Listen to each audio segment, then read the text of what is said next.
ശ്രീധരടാ, ഈ ജയസൂര്യക്കെതിരെ, നടൻ ജയസൂര്യക്കെതിരെയൊക്കെ പലതരത്തിലുള്ള ഈ പീഡനാരോപണങ്ങൾ വന്നു, പലർക്കുമെതിരെ പീഡനാരോപണങ്ങൾ വന്നു. ഇതിൽ ലാലേട്ടൻ രാജിവെക്കണം, ലാലേട്ടനെതിരായി കൊണ്ട് സകലമാന ആക്രമണങ്ങളും ലാലേട്ടനെതിരെ വന്നു. എല്ലാ ഫോട്ടോത്തിൻ്റെ എല്ലാ മഴവെള്ളം കുത്തിയൊലിച്ചു പോകുന്നു, പോസ്റ്റ് വീണു, അതിൻ്റെ ഇടയിൽ ലാലേട്ടൻ്റെ ഫോട്ടോ. ഇത്തരത്തിലുള്ള ആക്രമണങ്ങളൊക്കെ ഇവിടെ നടന്നു. പക്ഷേ ഈ സമയത്തും എന്താണ്, ആഷിഖ് കപൂറിനും റിമ കല്ലിങ്കലിനുമെതിരായി കൊണ്ട് ഒരു വലിയ ആരോപണം, മയക്കുമരുന്ന് പാർട്ടി നടത്തുന്നു, അതിൽ യുവതികളെ കൊണ്ടുവരുന്നു, ഈ സബ്സിഡൻസ് പിന്നെ എന്താണ് വെർജിനിറ്റി പെൺകുട്ടികൾക്ക് കൊടുക്കുന്നു എന്നുള്ള രീതിയിലൊക്കെ ഇവിടെ വന്നു. പക്ഷേ ആ രീതിയിലുള്ള ഒരു കാര്യവും മാധ്യമങ്ങൾ ഏറ്റെടുത്തില്ല എന്ന് മാത്രമല്ല, സിന്ധു സൂര്യകുമാർ അടക്കമുള്ള ആളുകൾ പറയുന്നത് ഞങ്ങൾക്കിതിൽ വിശ്വാസമില്ല, അതുകൊണ്ടാണ് ഞങ്ങളിത് കൊടുക്കാത്തതെന്നാണ്. ഇത് സത്യത്തിൽ മാധ്യമങ്ങളുടെ ഇരട്ടത്താപ്പല്ലേ? അതുപോലെ തന്നെ മട്ടാഞ്ചേരി മാഫിയ എന്ന് പറയുന്ന ഒരു വലിയ സംഗതിയുണ്ട്, അതിൻ്റെ വലിയൊരു ഇടപെടൽ ഇവിടെ നടക്കുന്നുണ്ടോ? അല്ല, നോക്കൂ, ഇവിടെ ഇതാണ് നേരത്തെ മുതൽ ഞാൻ പറഞ്ഞത്. ഈ ഹേമ കമ്മിറ്റി എന്ന് നാഴികയ്ക്ക് 40 വട്ടം മലയാളി ചർച്ച ചെയ്യുന്നു, മാധ്യമങ്ങൾ ചർച്ച ചെയ്യുന്നു. ഹേമ കമ്മിറ്റിയിൽ ഈ ഇക്കിളി കഥകൾ മാത്രമല്ലല്ലോ ഉള്ളത്, അതെ അല്ലേ? അല്ലെങ്കിൽ ഈ ലൈംഗിക പരാതികൾ മാത്രമല്ലല്ലോ ഉള്ളത്. ഇപ്പോൾ കാരവാൻ ഇല്ലാതെ പിന്നെ പ്രാഥമിക ആവശ്യങ്ങൾ നിർവഹിക്കാൻ പറ്റില്ല എന്ന് പറഞ്ഞു. ലൈംഗികതയുമായിട്ട് ലൈംഗികത എന്ന് പറഞ്ഞാൽ ലിംഗപരമായുള്ള വിവേചനമുണ്ട്. ലൈംഗിക ആക്രമണമോ അല്ലെങ്കിൽ സെക്ഷൽ ഫേവർ ചോദിക്കുന്നതുമായിട്ട് ഈ മൂത്രപ്പുരയില്ല എന്നുള്ളതുമായിട്ട് യാതൊരു ബന്ധവും ഇല്ല. അതായത് ബേസിക് ഹ്യൂമൻ റൈറ്റ്സ് ആണ്, അത് സത്യം, എല്ലാ തൊഴിലിടങ്ങളിലും പ്രൊവൈഡ് ചെയ്യേണ്ടത്.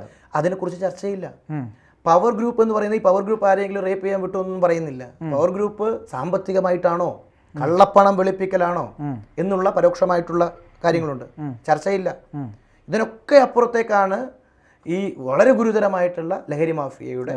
അതായത് ഒരു സിനിമ നടക്കുമ്പോൾ സിനിമയേക്കാൾ കൂടുതൽ ബഡ്ജറ്റ് ലഹരിക്ക് വേണ്ടിയും ലഹരി പാർട്ടികൾക്ക് വേണ്ടി മാറ്റിവെക്കുന്നു എന്നുള്ളതൊക്കെ നമുക്ക് കേട്ട് കേൾവിയുണ്ട്. നേരത്തെ പറഞ്ഞ മട്ടാഞ്ചേരി മാഫിയയ്ക്ക് എനിക്ക് നേരിട്ട് അറിയാവുന്ന എങ്ങനെയാണെന്ന് വെച്ച് കഴിഞ്ഞാൽ, ഞാനൊരു സിനിമ പ്രൊഡക്ഷൻ സൈഡിലുണ്ടായിരുന്ന സമയത്ത്, എനിക്ക് 2019-20 ദിലീപേട്ടൻ ചെയ്ത ഒരു പടമാണ്. അപ്പോൾ അങ്ങനെ എല്ലാ പ്രമുഖ ആയിട്ടുള്ള ആളുകളൊക്കെ ഉണ്ടായിരുന്നു. അങ്ങനെ മട്ടാഞ്ചേരിയിലൊരു സോങ് ഷൂട്ട് ചെയ്യണം, മട്ടാഞ്ചേരിയിലൊരു സോങ് ഷൂട്ട് ചെയ്യണം എന്ന് പറഞ്ഞപ്പോൾ ഞാൻ നമ്മുടെ ക്രൂവിൻ്റെ അടുത്ത് പറഞ്ഞു, നമ്മുടെ ചിത്രാഞ്ജലി യൂണിറ്റ് ആയിരുന്നു. അപ്പോൾ സ്വാഭാവികമായിട്ടും എല്ലാവരും റെഡിയായി.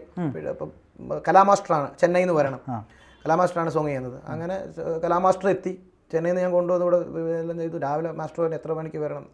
അപ്പോൾ എന്നെ പ്രൊഡക്ഷൻ കൺട്രോളറും പിന്നെ ഇതിൻ്റെ ഡയറക്ടർ കൂടെ വിളിച്ചിട്ട്, വക്കീലെ ചെറിയൊരു പ്രശ്നമുണ്ടല്ലോ. ഞാൻ എന്താ, അവിടെ നമുക്ക് പിന്നെ ടൂറിസം ഡിപ്പാർട്ട്മെൻറ്റിൻ്റെ 25,000 രൂപ അടച്ചിട്ടുള്ളൊരു പെർമിഷൻ ഉണ്ട് അവിടെ ഷൂട്ട് ചെയ്യണമെന്നുണ്ടെങ്കിൽ, പിന്നെ ഒരു ഫിക്സഡ് ഡെപ്പോസിറ്റ്.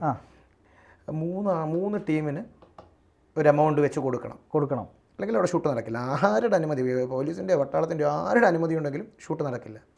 പിന്നെ ചെറിയൊരു ഇതിനുള്ള പൈസ, അതായത് ലഹരിക്കുള്ളൊരു സംവിധാനം ഏർപ്പാടാക്കണം.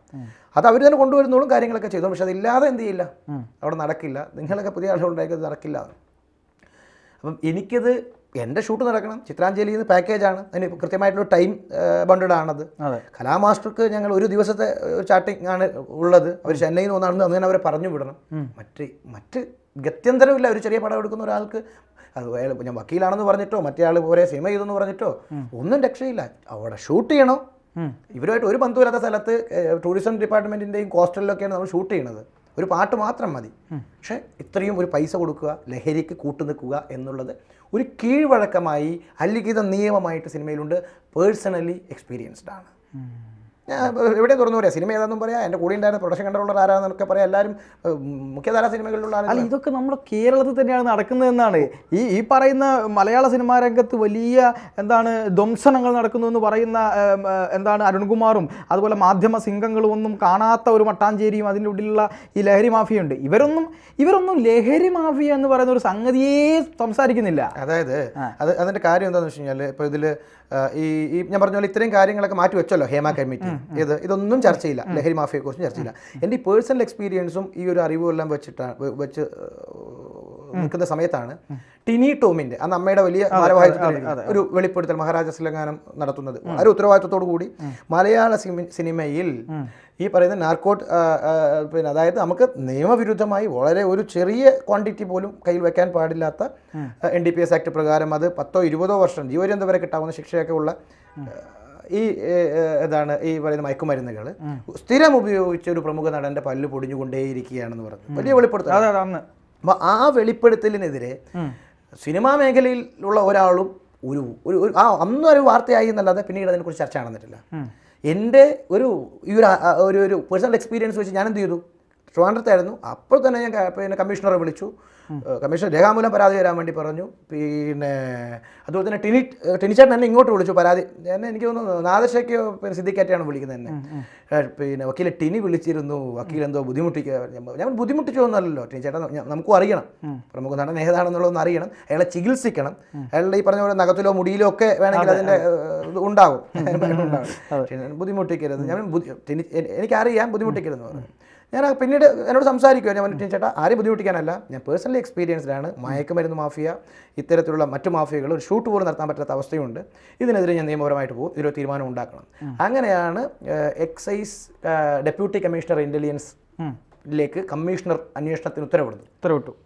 അങ്ങനെ ഞാൻ നിരന്തരം ഇദ്ദേഹത്തെ കാണുമായിരുന്നു, മണിക്കൂറുകളോളം ഞാൻ സംസാരിക്കുമായിരുന്നു. അപ്പം ഓഫ് ദ റെക്കോർഡ് പുള്ളി എന്നോട് പറയും, വക്കീല ഇതൊന്നും വരരുതൊന്നിലും, എന്നെക്കൊണ്ട് ഇതിൽ ചെയ്യാൻ പറ്റുന്നതിന് വലിയ പരിമിതികളുണ്ട്. ഞാൻ വക്കീലിൻ്റെ പരാതി കിട്ടിയതിന് ശേഷം എത്രയോ പിന്നെ സൈറ്റുകളിൽ പോയി ഉണ്ട്. അപ്പോൾ ഞാൻ ചോദിച്ചു പോയപ്പം പേഴ്സണൽ എക്സ്പീരിയൻസ് എങ്ങനെ ഉണ്ടെന്നേ.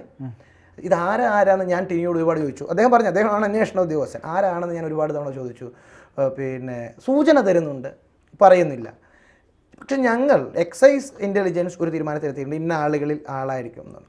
പിന്നെ ഒരു മീറ്റിങ്ങിൽ അദ്ദേഹം എന്നോട് പറഞ്ഞു ആളെ ഞങ്ങൾ കിട്ടി. അപ്പം ശ്രീജിത്ത് എന്താ ഉദ്ദേശിക്കുന്നത്, വക്കീൽ എന്താ ഉദ്ദേശിക്കുന്നത്? ഞാൻ പറഞ്ഞു എനിക്ക് കൃത്യമായിട്ടുള്ളൊരു മെക്കാനിസം ഈ സിനിമാ മേഖലയിൽ ഇതൊന്നും ഇല്ലാതെ ഒരാൾക്കും സിനിമ എടുക്കാൻ പറ്റില്ല എന്നുള്ളൊരു സാധനമുണ്ട്. അതിനൊരു മെക്കാനിസം വേണം. ഞങ്ങൾ പരാതിപ്പെടുമ്പോൾ പിടിക്കാനുള്ളൊരു സംവിധാനം വേണം. ഇത് ഒരു ഷൂട്ടിംഗ് സെറ്റ് എന്നൊക്കെ പറഞ്ഞു കഴിഞ്ഞാൽ ഗുണ്ടകളെ ചുറ്റും, ഞാൻ പറഞ്ഞില്ല മട്ടാഞ്ചേരിയൊക്കെ ഗുണ്ടകളെ ചുറ്റും നിർത്തിയിട്ടുള്ള പരിപാടിയാണ്. വേറെ ഗ്രൂപ്പ് വന്ന് ഞങ്ങളെ പിടിക്കുന്ന അന്ന് പേടിപ്പിച്ചേ, ഇത്രയും പൈസ തന്നിട്ടില്ലെങ്കിൽ.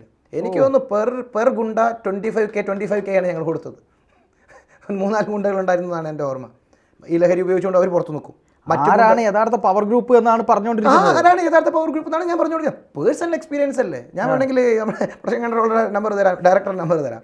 പേഴ്സണൽ എക്സ്പീരിയൻസ് ആണ്. പൈസ പോയത് എൻ്റെ അക്കൗണ്ടിലൂടെ വന്നിട്ടുള്ള ഇവർക്ക് കൊടുക്കേണ്ട പൈസ ഗതികേടിലേക്ക് വരുന്നത്. കലാമാസ്റ്റർ വന്ന് നിൽക്കുകയല്ലേ പിന്നെ പരിപാടിക്ക് വേണ്ടിയിട്ട്. അപ്പോൾ ഇതെല്ലാം ഞാൻ ഇവരോട് പറഞ്ഞു, ഗതികേടാണ് വക്കീല, ഗതികേടാണ്. ഞങ്ങൾക്ക് എല്ലാ കാര്യങ്ങളും അറിയാം. പക്ഷെ ഞങ്ങൾക്ക് വേറെ ഏതൊരു ഓഫീസിലേക്ക് പോയി സെർച്ച് നടത്താനും ബുദ്ധിമുട്ടില്ല. ഇങ്ങനെ ഒരു സ്ഥലത്തേക്ക് പോയിട്ട് ഞങ്ങൾ എവിടെ സെർച്ച് നടത്തും? കുറേ ആളുകൾക്ക് കുറേ റൂമുകൾ വേറെ സ്ഥലത്ത്, കുറേ ആളുകൾ കരവാനിൽ, കുറേ കരവാനിൽ വെച്ചിട്ടൊക്കെ ഇവർ ഉപയോഗിക്കുന്നത് വളരെ അതിൽ പെർമിഷൻ തന്നെ ഇല്ല അതിലേക്ക് കയറാൻ വേണ്ടിയിട്ട്. ഞങ്ങൾക്ക് ഏതെങ്കിലും കൃത്യമായിട്ടൊരു എവിഡൻസ് ഇല്ലാതെ അതിനുള്ളിലേക്ക് സ്വകാര്യ സ്ഥലത്തേക്ക് പോകാൻ വേണ്ടി പറ്റില്ല. എല്ലാ കരവാനിലും കയറി തപ്പാൻ പറ്റില്ല. ഏതെങ്കിലും തരത്തിൽ ഇവർക്ക് 1 മണിക്കൂർ സിനിമ ഞങ്ങളുടെ ഇത് കാരണം സ്റ്റോപ്പ് ആവുകയാണെങ്കിൽ ഒന്നും കിട്ടിയില്ല, ഒന്നും സെർച്ചിനൊരു ഇതുമില്ല എങ്കിൽ അത് വലിയ വിവാദങ്ങൾക്കും പ്രശ്നങ്ങൾക്കും കാരണമാകും. കോടികളുടെ ഒരു ഇൻഡസ്ട്രിയാണ്. ഇത്തരം പരിമിതികളുണ്ട്. എനിക്ക് ചെയ്യാൻ പറ്റുന്നത് താങ്കളുടെ സദുദ്ദേശം വെച്ചുകൊണ്ട് ആ സമയത്താണ് അതിന് നേരത്തെ പോലും ഈ പറഞ്ഞിരിക്കുന്ന നേരത്തെ മട്ടാഞ്ചേരി മാഫിയക്കെതിരെ വന്നിട്ടുള്ള പല കേസുകളിലും ഇപ്പം നമ്മളെപ്പോലുള്ള ആളുകൾക്കും പേടിയാണ്. പേടിയാണ് പ്രതികരിക്കുന്ന ആളുകളും സധൈര്യം മുന്നോട്ട് വരിക എന്ന് പറയുമ്പോൾ വലിയ റിസ്ക്കാണ് എടുക്കുന്നത്. ഈ പറയുന്ന മറ്റ് മാഫിയകളെ പോലെയല്ല, ഇത് വളരെ സംഘടിതമാണ്. ഇവർ വളരെ സംഘടിതമാണ്. അറിയാലോ, ആലുവ മുതൽ പെരുമ്പാവൂർ വരെയും പിന്നെ ഇങ്ങനെ കറങ്ങി മട്ടാഞ്ചേരി വരെയും ചുറ്റിക്കിടക്കുന്ന ഒരു സാമ്രാജ്യം. അപ്പോൾ ഈ സാമ്രാജ്യത്തിനെതിരെ കൃത്യമായിട്ട് എല്ലാവരും അത്രയും ക്രെഡിബിൾ ആയിട്ടുള്ള ഒരു കമ്മിറ്റിയാണെന്ന് പറയുന്ന കമ്മിറ്റിക്ക് മുമ്പാകെ കേസുകൾ വന്നിട്ടുണ്ടല്ലോ. സ്ത്രീകൾ ഉപയോഗിക്കുന്നുണ്ടെന്ന് പറഞ്ഞിട്ട് വന്നിട്ടുണ്ടല്ലോ. ഒരു മാഫിയ തന്നെ ലഹരിക്ക് വേണ്ടി പ്രവർത്തിക്കുന്നുണ്ടെന്ന് പറഞ്ഞ് വന്നിട്ടുണ്ടല്ലോ. ടിനി ടോം അമ്മയുടെ ഭാരവാഹി തന്നെ മറ്റ് ലൈംഗിക പരാതികൾ കിട്ടിയിട്ടില്ലെങ്കിൽ ഇങ്ങനൊരു സംഭവം എനിക്കറിയാം, അതുകൊണ്ട് എൻ്റെ മോനെ സിനിമയിലേക്ക് കൊണ്ടുവന്നിട്ടില്ല എന്ന് പറഞ്ഞു. എന്ത് വലിയൊരു പ്രസ്താവന നടനാണ് പറയുന്നത്. നടനും ആ നടന്മാരുടെ സംഘടനയുടെ ഭാരവാഹിയും ഉത്തരവാദിത്ത സ്ഥാനത്തിരിക്കുന്ന ആളും പറയുന്നത്. അപ്പോൾ ആരും പേര് പറയാൻ പറ്റാത്തൊരു സാഹചര്യമുണ്ട്. ആ സാഹചര്യത്തിലാണ് ഒരു അന്വേഷണം ഈ റിപ്പോർട്ടിൻ്റെയും പരാതിയുടെയും പേരിൽ സംസ്ഥാന പോലീസ് നടത്തുന്നത്. ഈ സംസ്ഥാന പോലീസ് നടത്തുന്ന അന്വേഷണം ചർച്ചയാവണ്ടേ? അപ്പോൾ ഈ പറഞ്ഞിരിക്കുന്ന അരുൺകുമാറോ ഈ പറഞ്ഞിരിക്കുന്ന ഏഷ്യാനെറ്റിൻ്റെ പ്രതിനിധിയൊക്കെ പറഞ്ഞത് ഞങ്ങൾക്ക് വിശ്വാസമില്ലാന്ന്. മറ്റ് ഈ സ്ത്രീകളുടെ പരാതിയിൽ ഇവർ ഏത് തരത്തിലുള്ള വിശ്വാസത്തെയാണ് കൊടുക്കുന്നത്? ഒരു കേസ് പോലും എടുക്കാതെ, ഒരു FIR പോലും ഇടാത്ത കാര്യങ്ങളിൽ ഇവർക്ക് എങ്ങനെ ഏത് തരത്തിലുള്ള വിശ്വാസ്യതയാണ് ഇവർക്കുള്ളത്? അപ്പോൾ ഇവർ ബയാസ്ഡ് ആണ്, ഈ പറയുന്ന ബയാസ്ഡ് ആണ്. കാര്യം ഈ ഘട്ടത്തിൽ ഈ പരാതി അന്വേഷിക്കുന്ന റീമ കല്ലിങ്കലിനെതിരെയും ആഷിഖ് അബുവിനെതിരെയും ഉൾപ്പെടെ അവർ ഈ പറയുന്ന ചൂഷണത്തിന് വിധേയരാക്കി ഈ ലഹരി കൊടുത്തിട്ടെന്നൊക്കെ പറയപ്പെടുന്ന ആ ഒരു ആരോപണം തന്നെ ഞാൻ അതന്നെ ഇപ്പോഴും പറയാൻ പറ്റുള്ളൂ. ആ ആരോപണത്തിൽ പോലീസ് അന്വേഷണം നടക്കുന്നു. പക്ഷേ അതിന് മറ്റൊരു കപടമുഖമുള്ളത്, ഈ പറയുന്ന ഗ്രൂപ്പാണ് കമ്മിറ്റി കൊണ്ടുവരാനും ഇതിലെ വലിയ ഒരു പ്രമുഖ നടന്മാർക്കെതിരെയൊക്കെയുള്ള വാളെടുത്തുകൊണ്ട് മുന്നോട്ട് വന്നിട്ടുള്ളത്. അപ്പോൾ ഇവരുടെ ക്രെഡിബിലിറ്റി പോയാൽ കമ്മിറ്റിയുടെ ക്രെഡിബിലിറ്റി പോകും, ഇവർ ഉന്നയിച്ച ആരോപണങ്ങളുടെ ക്രെഡിബിലിറ്റി പോകും. അപ്പം ഈ പറയുന്ന ആരോപണം ഉന്നയിച്ച് ഇങ്ങനെ കമ്മിറ്റി വരാൻ ഇടയായിട്ടുള്ള സംഘത്തിലെ ഉന്നതർ, ഫൗണ്ടർമാർ ഈ ഇതിനേക്കാൾ വലിയൊരു ഗ്രൂപ്പിൻ്റെ, ലഹരി ഗ്രൂപ്പിൻ്റെ, അതിലൂടെ നടക്കുന്ന ചൂഷണത്തിൻ്റെ, ലഹരി മാഫിയയുടെ ആളുകളാണെന്ന് പറഞ്ഞു വരുമ്പോൾ പിന്നെ ഈ മുഴുവൻ റിപ്പോർട്ടിനും അല്ലെങ്കിൽ ഈ പറയുന്ന മറ്റ് ആരോപണങ്ങൾക്ക് എന്ത് ക്രെഡിബിലിറ്റി തീർച്ചയായും ഉണ്ടാവും? ഇതിനിടെ അങ്ങനെ 1-2 കാര്യങ്ങൾ ഞാൻ ഓർമ്മിക്കുകയാണ്. അതായത് നടി പാർവതി തിരുവോത്തുമായി ബന്ധപ്പെട്ട് പാർവതി തിരുവോത്ത് ഈ ലഹരി മാഫിയയുമായി ബന്ധപ്പെട്ടോ മറ്റു കാര്യങ്ങളുമായി ബന്ധപ്പെട്ടോ അവരിതുവരെ ഒരു കാര്യവും പ്രതികരിച്ചതായിട്ട് നമ്മളെവിടെയും കണ്ടിട്ടില്ല. അതുപോലെ തന്നെ ഇവിടുത്തെ പ്രധാനപ്പെട്ട ഒരു നടിക്കെതിരെ, രേവതിക്കെതിരെ ഒരു ഗുരുതരമായ ഒരു ആരോപണമായിരുന്നു. ന്യൂഡ് ഫോട്ടോസ് കണ്ടു എന്നുള്ള നിലയ്ക്കുള്ള, അത് കാണുന്നുണ്ട് എന്നുള്ള നിലയ്ക്കുള്ള ആരോപണം ഉണ്ടായിരുന്നു. പക്ഷേ അതും ഇവിടെ മാധ്യമങ്ങളൊന്നും ചർച്ചയാക്കിയില്ല. കാരണം അതിൽ തെളിവുകളില്ലാത്ത കാര്യങ്ങളല്ലേ പറയുന്നത് എന്നുള്ള നിലയ്ക്കായിരുന്നു അവർ ചോദിച്ചുകൊണ്ടിരുന്നത്. പക്ഷേ തെളിവ് കിട്ടണമെങ്കിൽ ഇവരെ ഫോൺ പിടിച്ചെടുക്കുകയും പരിശോധിക്കുകയും എല്ലാവർക്കെതിരെയും അങ്ങനെ തന്നെയല്ലേ കാര്യങ്ങൾ ചെയ്യുന്നത്. അതും ഇവിടെ നടന്നില്ല. ഈ വിധു വിൻസെന്റ് എന്ന് പറയുന്ന WCCയിൽ ഉണ്ടായിരുന്ന ഒരു അംഗം പാർവതി തിരുവോത്തിനെതിരെ പറഞ്ഞത് വിളിച്ചാൽ ഫോൺ പോലും എടുക്കുന്നില്ല. മാത്രമല്ല ഇവരുടെ ഈ നേരത്തെ അങ്ങ് പറഞ്ഞതുപോലെ ഈ കാരവാനിനകത്ത്, അതായത് മൂത്രമൊഴിക്കാൻ ലേഡീസിന് സൗകര്യമില്ലാത്ത സമയത്ത് ഇവരുടെ കാരവാനിൽ പോയി മൂത്രമൊഴിക്കാൻ നോക്കിയ സമയത്ത് ഇവർ അതിന് പോലും സമ്മതിച്ചിട്ടില്ല എന്ന് പറയുന്നുണ്ട്. ഇവരൊക്കെയാണ് ഈ WCC എന്ന് പറഞ്ഞുകൊണ്ട് നടക്കുന്നത്. ഈ രേവതിക്കെതിരായ ഒരു സംഗതി വന്ന സമയത്ത് പോലും WCC ഒരു അക്ഷരം വേണ്ടിയത് നമ്മൾ കണ്ടിട്ടില്ല. അങ്ങേക്ക് തുടരാം. അല്ല, അതാ ഞാൻ പറഞ്ഞത്. ഇവിടെ എൻ്റെ തുടക്കത്തിലെ ആർഗ്യുമെന്റിലേക്ക് തന്നെയാണ് ഞാൻ എത്തുന്നത്. ഇത് സിനിമയെ നന്നാക്കാൻ വേണ്ടിയിട്ടോ, സിനിമയിൽ ഈ പറഞ്ഞിരിക്കുന്ന ഒരു എല്ലാത്തരം അനീതികളെയും, എല്ലാത്തരം ജെൻഡർ ഇനീക്വാലിറ്റീസിനെയും, പാട്രിയാർക്കിസത്തിനെയും, അതുപോലെ തന്നെ ലഹരി മാഫിയൊക്കെ ഒരു ക്ലീൻ സ്വീപ്പിംഗ് നടത്താൻ വേണ്ടിയിട്ടാണ് കൊണ്ടുവന്നത്. അങ്ങനെ ഒരു ഉദ്ദേശമായിരുന്നു ഇത് ഉന്നയിച്ച ആളുകൾക്ക്, പരാതിയായിട്ട് ഇതൊക്കെ ഉന്നയിച്ച ആളുകൾക്ക് പോലും ഉണ്ടായിരുന്നതെങ്കിൽ ഇവരിത്തരത്തിൽ ബയാസ്ഡ് ആയിട്ടുള്ള ഒരു നിലപാടെടുക്കില്ലായിരുന്നു. ഇവിടെ ഓരോ ആളുകളെ, ഓരോ സ്ഥാനത്തിരിക്കുന്ന ആളുകളെ, അല്ലെങ്കിൽ ചില ആളുകളെ, ചില കേന്ദ്രങ്ങളെ ടാർഗറ്റ് ചെയ്തുകൊണ്ടുള്ള ആക്രമണമാണ് നടത്തുന്നത്. അതിപ്പോൾ പൊതുസമൂഹത്തിന് മനസ്സിലാകാൻ വേണ്ടി തുടങ്ങിയിട്ടുണ്ട്. ലഹരി ഇവരുടെ പ്രശ്നമല്ല. ആ വാർത്തയ്ക്ക് കിട്ടേണ്ട ഒരു വലിയ പഞ്ചില്ലേ അതായത് ഈ പെൺകുട്ടികളെ വെച്ചുകൊണ്ട് ചൂഷണം, ലഹരി മാഫിയയുടെ ചൂഷണം, ബിഗ് ഇമ്പാക്ട് ആയിട്ട് വരേണ്ടത് വലിയ ചർച്ചകളാകണ്ടേ. ഈ ചർച്ച നടത്തുന്നതിൽ ഏതിലെങ്കിലും അത്തരം ഒരു ലഹരി മാഫിയെ കുറിച്ചുള്ള ചർച്ചകൾ നടന്നിട്ടുണ്ടോ? ഇല്ലല്ലോ. ഇപ്പോൾ എന്തുകൊണ്ട് ഞാനിപ്പോൾ സംസാരിക്കുന്നത് ചോദിച്ചു കഴിഞ്ഞാൽ ഇതൊന്നും ആരെയും പബ്ലിക്കിൻ്റെയോ മീഡിയയോ ഒന്നും അറിയിച്ചൊരു കാര്യമില്ല എന്ന് വെച്ചിട്ട് നിയമ പോരാട്ടം നടത്തുക. കഴിഞ്ഞ കാലങ്ങളായിട്ട് 4-5 വർഷമായിട്ട് ടിനിക്കൊക്കെ അറിയാം. അതുകൊണ്ട് തന്നെയാണ് അഡ്വക്കേറ്റ് ശ്രീജിത്ത് പെരുമനയെ പ്രേക്ഷകർ കേൾക്കണമെന്ന് നമ്മൾ തീരുമാനിച്ചത്. അതുകൊണ്ടാണ് ഞാൻ പറഞ്ഞില്ല. ഞാൻ ഇപ്പം ഈ പറഞ്ഞിരിക്കുന്ന ആളുകൾക്കെതിരെ വ്യാജ പരാതി ഉന്നയിച്ചവർക്കെതിരെ ഞാൻ നേരത്തെ പറഞ്ഞല്ലോ. അതിപ്പം ദിലീപ് ആയാലും, മുകേഷ് ആയാലും, സിദ്ദീഖ് ആയാലും, ഈ നിവിൻ ആയാലും, ജയസൂര്യ ആയാലും ഒക്കെ ഏതെങ്കിലും ഘട്ടത്തിൽ കോടതി ഒരു ഫെയർ ട്രയലിലൂടെ ഇവർക്കെതിരെ ഇവർ കുറ്റവിമുക്തരാണ്, ലാക്ക് ഓഫ് എവിഡൻസ് കൊണ്ടാണെന്ന് പറഞ്ഞു കഴിഞ്ഞാൽ ചിലപ്പോൾ നമുക്കത് ആക്ട് ചെയ്യാൻ പറ്റില്ല. പക്ഷേ prosecution has miserably failed to prove the case എന്നൊക്കെ പറയുന്ന ഘട്ടത്തിൽ പ്രോസിക്യൂഷൻ്റെ ഒരു ലാപ്സ് മുഖാന്തരമാണ് ഞങ്ങൾക്ക് ഇത്തരത്തിലൊരു കൺക്ലൂഷനിലേക്ക് എത്താൻ പറ്റാത്തത്. വിത്തൗട്ട് എനി റീസണബിൾ ഡൗട്ട് ഞങ്ങൾക്കത് ബിയോണ്ട് ഡൗട്ട് ഞങ്ങൾക്ക് പ്രൂവ് ചെയ്യാൻ പറ്റാത്തതെന്നൊക്കെ കോടതി ഒരു നിലപാടെടുക്കുമ്പോൾ അത് സസ്പീഷ്യസ് ആണ്. അപ്പോൾ സ്വാഭാവികമായിട്ടും ഹയർ കോടതികളിലേക്ക് പോകും. ബട്ട് സോ ഫാർ ആ ഒരു ഘട്ടത്തിൽ എത്തുമ്പോൾ തന്നെ കേസില്ല എന്നുള്ളതാണ് നമ്മൾ മനസ്സിലാക്കേണ്ടത്. കാര്യം നടന്നിട്ടുണ്ടെങ്കിൽ അത് പ്രൂവ് ചെയ്യാൻ പറ്റണം. സ്റ്റേറ്റ് ആണ് പ്രോസിക്യൂട്ടർ. അപ്പോൾ എന്ന് പറഞ്ഞു വരുമ്പോൾ പോലും ഞാൻ പറഞ്ഞത് ഇത്തരം ഈ മുഴുവൻ സിനിമാക്കാരായതുകൊണ്ടല്ല പിന്തുണ കൊടുക്കുന്നത്. അങ്ങനെ വന്നു കഴിഞ്ഞാൽ അവർ തിരിച്ച് കേസ് കൊടുക്കാനും നിയമപരമായിട്ടുള്ള എല്ലാ പിന്തുണയും കൊടുക്കും. അതൊരു ചോദ്യമാണ്. കാരണം ഈ പല ആളുകൾക്കെതിരെ വ്യാജ കേസുകൾ, ഇപ്പം നിവിൻ പോളിക്കെതിരെ വന്ന കേസ് ആയിക്കോട്ടെ, അതുപോലെ തന്നെ ഇപ്പം അങ്ങ് പറഞ്ഞതുപോലെ പല കാര്യങ്ങളും നമ്മൾ ഈ മാധ്യമങ്ങളിലൂടെ അറിയുന്നത് മാത്രമാണ് പുറംലോകം അറിയുന്നത്. അവർ അത് വെച്ചിട്ടാണ് പലതും വിലയിരുത്തുന്നത്. ഇപ്പോൾ ആളുകൾക്കൊരു ധാരണയുണ്ട്. കാരണം ഒരാളെ ആരോപിച്ചു കഴിഞ്ഞാൽ, ഒരാളെ അറസ്റ്റ് ചെയ്ത് കഴിഞ്ഞാൽ അയാൾ കുറ്റവാളിയാണ് എന്നുള്ളൊരു ധാരണയുണ്ട്. അയാൾ കുറ്റാരോപിതൻ മാത്രമാണ് എന്ന ചിന്തയൊന്നും ആർക്കും ഇല്ല എന്നുള്ളതാണ് സത്യം. പക്ഷേ ഇങ്ങനെ ഒരു കേസ് ഒരാൾ കൊടുത്തിട്ട് അത് വ്യാജ പരാതിയാണ് എന്ന് തിരിച്ചറിഞ്ഞാൽ അവിടെയും ഒരു സ്ത്രീപക്ഷത്തിൻ്റെ ഒരു സാധനമൊക്കെ വരുത്തി അവർക്കെതിരെ പിന്നെ വലിയ നടപടികളൊന്നും ഉണ്ടാവും നമ്മൾ കാണാറില്ല. യഥാർത്ഥത്തിൽ ഒരു വ്യാജ പരാതി ഒരാൾക്കെതിരെ ഉയർത്തുകയാണെങ്കിൽ ആ ഒരു സ്ത്രീക്കെതിരെ, സ്ത്രീയോ പുരുഷനോ ആരോ ആവട്ടെ, ആ ആൾക്കെതിരെ കൃത്യമായ നിയമ നടപടി സാധ്യമല്ലേ? തീർച്ചയായിട്ടും സാധ്യമാണ്. പക്ഷേ നിയമത്തിലുള്ള നമ്മുടെ എല്ലാവരുടെയും ഒരു അജ്ഞത ഇത്തരത്തിലൊരു രക്ഷയുമില്ല, നിയമത്തിൽ അങ്ങനെ ഒരു പ്രൊവിഷൻ ഇല്ല ഈ വ്യാജ പരാതി കൊടുത്ത ആളുകളെ ശിക്ഷിക്കാൻ എന്നുള്ളതാണ് നമ്മുടെയൊക്കെ ഒരു ധാരണ. അറിവില്ലായ്മയാണ്. കൃത്യമായിട്ടുള്ള നിയമമുണ്ട്. രാജ്യത്തുടനീളം കോടതികൾ ശിക്ഷിച്ചിട്ടുണ്ട്. എൻ്റെ തെളിവുകൾ അതൊന്ന് രണ്ടെണ്ണം കാണിക്കണം ഈ വാർത്തയോടൊപ്പം, ഞാനത് തരാം. ജഡ്ജ്മെൻറ്റ് തന്നെ തരാം. അതായത് ട്രയൽ സമയത്ത് പൊട്ടിക്കരഞ്ഞുകൊണ്ട് പരാതി കൊടുത്ത ആൾ പറയുന്നു എനിക്ക് പൈസ കൊടുക്കാനില്ലാത്തതുകൊണ്ട് ഞാൻ ആരോപണം ഉന്നയിച്ചതാണ്. 10 വർഷം മധ്യപ്രദേശിൽ ജയിൽ ശിക്ഷ കൊടുത്തൊരു സ്ത്രീയുണ്ട്. ആ സ്ത്രീ ഒരു മുഴുവൻ ഫാമിലി മെമ്പേഴ്സിനെതിരെയാണ് പറഞ്ഞത്. അച്ഛൻ, അതുപോലെ തന്നെ ഫാദറിൻലോ, അങ്ങനെയുള്ള ആളുകൾക്കെതിരെയാണ് പറഞ്ഞിരിക്കുന്നത്. അപ്പോൾ അത് പിന്നീട് ഫേക്കാണെന്ന് തെളിയുകയും 15 വർഷം ശിക്ഷ കൊടുക്കുകയും ചെയ്ത് അത്തരം കേസുകളുണ്ട്. വേറൊന്നും വേണ്ട. ഇത്തരം ഒരു വ്യാജ ആരോപണത്തിൻ്റെ വിക്ടിമാണ് ഞാനും. അതെ, ഒരു വ്യാജ ആരോപണത്തിൻ്റെ വിക്ടിമാണ് ഞാനൊരു കോവിഡ് കാലത്ത് ഞാൻ ആ സിനിമ ചെയ്യുന്ന സമയത്ത് ഒരു സ്കൂളുമായി ബന്ധപ്പെട്ട കുട്ടികളുടെ കഥയാണ്. 10ാം ക്ലാസ്സിലെ ഒരു കുട്ടികളുടെ കഥയാണ്. ആ സമയത്ത് തന്നെയാണ് ആ ടീച്ചർ മിട്ടിപ്പൂച്ച എന്ന് പറയുന്ന ടീച്ചർ വളരെ വൈറലാണ്. നിങ്ങളുടെ നാട്ടുകാരിയാണ്. അപ്പം വളരെ വൈറലായി വരികയും എനിക്ക് തോന്നുന്നു അന്നൊരു നടിക്ക്, നായികയ്ക്ക് കിട്ടുന്നതിനേക്കാൾ കൂടുതൽ ഒരു ഹൈപ്പ്, സോഷ്യൽ മീഡിയ അക്സെപ്റ്റൻസ്, അവരുടെ ഇന്നസെൻസിന്, അവരുടെ ആ ടീച്ചർ എന്നുള്ള രീതിയിൽ ആങ്കറിങ്ങിനൊക്കെ കിട്ടിയിട്ടുണ്ട്. പിന്നീട് സർക്കാരിൻ്റെ പല പരസ്യങ്ങളിലേക്ക് വരുന്നു, അവർ വളരെ ഫെയിം ആവുന്നു, ഉദ്ഘാടനങ്ങൾക്ക് പോകുന്നു. സ്വാഭാവികമായിട്ടും എൻ്റെ സിനിമയുടെ പ്രൊഡ്യൂസർ ഒരു ലേഡിയായിരുന്നു, ഒരു ഓസ്ട്രേലിയയിലാണ്. അപ്പോൾ അവരോട് ഞാനിങ്ങനെ സംസാരിച്ചു. അപ്പം നമ്മൾ ഒരുപാട് ആളുകളെ ഇങ്ങനെ കാസ്റ്റ് ചെയ്ത സമയത്ത് സാമ്പത്തികം, ചെറിയൊരു സിനിമയാണ്, സാമ്പത്തികം നമുക്ക് അത്രയും ഇല്ല കൊടുക്കാൻ വലിയ സെലിബ്രിറ്റികൾ കൊണ്ട്. എന്നിട്ട് പോലും ഞാൻ രജീഷ വിജയനൊക്കെ ബന്ധപ്പെട്ട് വളരെ നല്ല പോസിറ്റീവായിട്ടുള്ള മറുപടികളൊക്കെ ആ സമയത്ത് കിട്ടി. കോഴിക്കോടുകാരിയാണ്, സ്റ്റേറ്റ് അവാർഡ് വിന്നറാണ്. അപ്പോൾ അതിനുശേഷമാണ് എൻ്റെ മനസ്സിൽ ഇങ്ങനെ ഒരു ഐഡിയ തോന്നിയത്, ഇങ്ങനെ ഒരു ടീച്ചർ തന്നെ ആയാലും എങ്ങനെ ഉണ്ടാവും, വൈറലായിട്ടുള്ള ഒരു ടീച്ചർ. ഞാൻ മാഡത്തോട് പറയുന്നു, മാഡം പറയുന്നു നമുക്ക് സാമ്പത്തികമായിട്ടും ഗുണമാണ്, ടീച്ചർ ഇപ്പം വളരെ ലൈവാണ് എന്നുള്ളത് പറയുന്നു.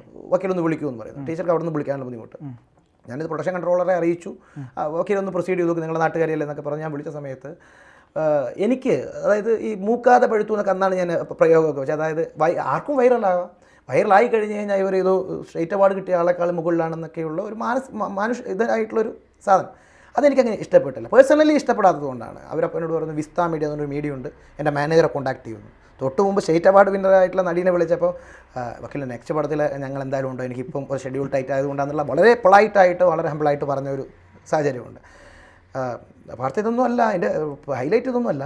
അങ്ങനെ ഞാൻ പറഞ്ഞു, ഫോൺ വെച്ചു, ഓക്കെ ഞാൻ അടുത്ത മാഡത്തിൽ ഇത് അറിയിച്ചു, അവർ ആലോചിക്കട്ടെ എന്ന് പറഞ്ഞു. അവർക്കൊരു മീഡിയ ഉണ്ട്, അവർക്കൊരു മാനേജറുണ്ട്, അവരൊക്കെ അന്വേഷിച്ചു. ഞാൻ ആയിക്കോട്ടെ അയച്ചിട്ട് സഹകരിക്കാൻ പറ്റുമെങ്കിൽ, ഒരു ചെറിയ സിനിമയാണ് എന്നുള്ള രീതിയിലൊക്കെ പറഞ്ഞിട്ടാണ് ഞാൻ വെച്ചത്. ഒരു 9 മണിയായപ്പം ഏഷ്യാനെറ്റിൽ, മാതൃഭൂമിയിലൊക്കെ ബിഗ് ബ്രേക്കിംഗ്. എനിക്ക് തുടരെ കോളുകൾ, വീട്ടിൽ നിന്ന് അമ്മ, അച്ഛൻ, ബ്രദർ, നാട്ടുകാർ, കൂടെ പഠിച്ച ആളുകളൊക്കെ. ഞാനിത് അറിയുന്നില്ല, ഞാൻ മറ്റേത് സിനിമയുമായി ബന്ധപ്പെട്ട സ്ക്രിപ്റ്റിലോ ഇതിലൊക്കെ എൻഗേജ്ഡാണ്. അതെ, ഏഷ്യാനെറ്റിലേക്ക് വരെ ഇപ്പോഴത്തെ വിഷ്വൽ എടുത്ത് നോക്കി കഴിഞ്ഞാൽ മറ്റേ ചുവന്ന വട്ടത്തിൽ ടീച്ചറെ അപമാനിച്ചു, നിർമ്മാതാവ്, സെലിബ്രിറ്റി അഭിഭാഷകൻ കൂടിയായ നിർമ്മാതാവ് അഡ്വക്കേറ്റ് ശ്രീ പെരുമന ടീച്ചറെ അപമാനിച്ചു, സിനിമയിൽ അവസരം വാഗ്ദാനം ചെയ്താണ് അപമാനിച്ചത്. എവിടെയും എഴുതി വെച്ചിട്ടില്ല, എനിക്കും മനസ്സിലായിട്ടില്ല. ഞാൻ ഇന്നേ വരെ നേരിട്ട് കണ്ടിട്ടില്ല, ഇന്നേ വരെ വേറെ ഏതെങ്കിലും രീതിയിൽ ആദ്യമായി അവസാനം സംസാരിച്ചത് ആ സമയത്താണ്.